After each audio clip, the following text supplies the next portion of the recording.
Et c'est parti. Nous sommes heureux de vous savoir encore au rendez-vous avec Sapol Invest, la chaîne qui vous fait découvrir chaque semaine un personnage nouveau du monde du business africain. Vous vous demandez certainement comment un noir a-t-il pu percer aussi rapidement en Afrique du Sud post-ségrégation raciale. Vos questions sont plus que normales et nous allons vous donner des réponses dans quelques instants. Mais avant, découvrons ensemble qui est Patrice Motsepe. Motsepe, richissime homme d'affaires sud-africain, actuel président de la Fédération africaine de football et multimilliardaire, est issu d'une famille princière d'un clan de la tribu Tswana. Il est né le 28 janvier 1962 à Soweto et commence à travailler jeune pendant les vacances scolaires dans la boutique de son père, une Spaza Shop, et ce qui ne l'empêche pas de prolonger ses études en droit. Son père, initialement instituteur et syndicaliste, avait été banni pour avoir critiqué l'apartheid.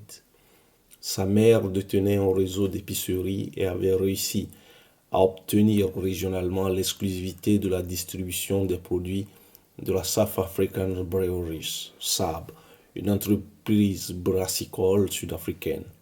Les parents ont ainsi la possibilité de faire bénéficier leurs 7 enfants d'un établissement d'enseignement privé catholique a priori de meilleure qualité que les établissements publics accessibles aux populations noires.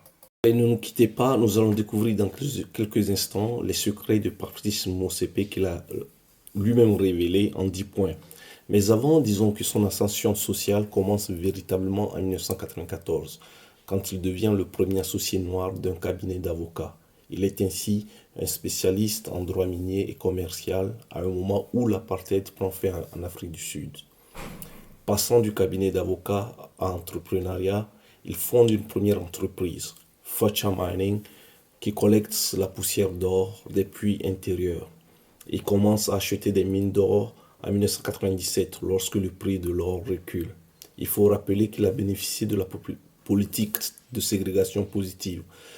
Motsepe a bénéficié des lois sud-africaines sur l'autonomisation économique des Noirs, la BEE, exigeant que les entreprises soient détenues au moins à 26% par des Noirs pour obtenir une licence d'exploitation minière gouvernementale.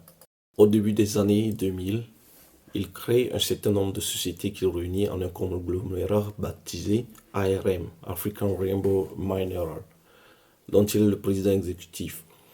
Une des décisions est la prise de participation de 20% au sein de Harmony Gold, la 12e plus importante société minière aurifère au monde, avec 3 exploitations minières en Afrique du Sud. La société ARM s'intéresse ensuite à d'autres minerais, notamment le platine, le fer, le charbon et le cuivre. ARM est désormais implanté en Zambie, Zimbabwe, en Papouasie-Nouvelle-Guinée. Devenu un magnat des mines, il est membre de plusieurs sociétés et comités exécutifs ou non exécutifs dont Harmony Gold ou de groupes assurance sud-africains Sanlam. En 2013, il rejoint des Gavin Plague et fait don de la moitié de la fortune qu'il a en possession. Pour finir, nous avons compilé pour vous les 10 caractères qui, selon Patrice Motsepe, font d'un homme un affairiste de succès. 1. Ne rien attendre du gouvernement. 2. Transformer les problèmes en opportunités. 3. N'avoir pas peur des échecs. 4. S'entourer de personnes éclairées et intelligentes. 5. Continuer d'avancer, continuer le travail, continuer le rêve. En position 6, nous avons avoir des ambitions mondiales. En 7, faire preuve de diligence. 8, poursuivre son rêve, poursuivre ses objectifs.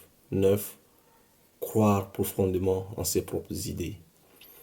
10, enfin, ne pas écouter les esprits négatifs. Patrice Motsepe a l'habitude de dire ceci aussi. Ne l'oubliez jamais, le business est un marathon.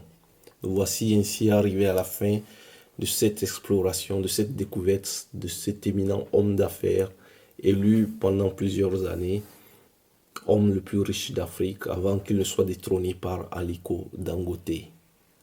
À la prochaine.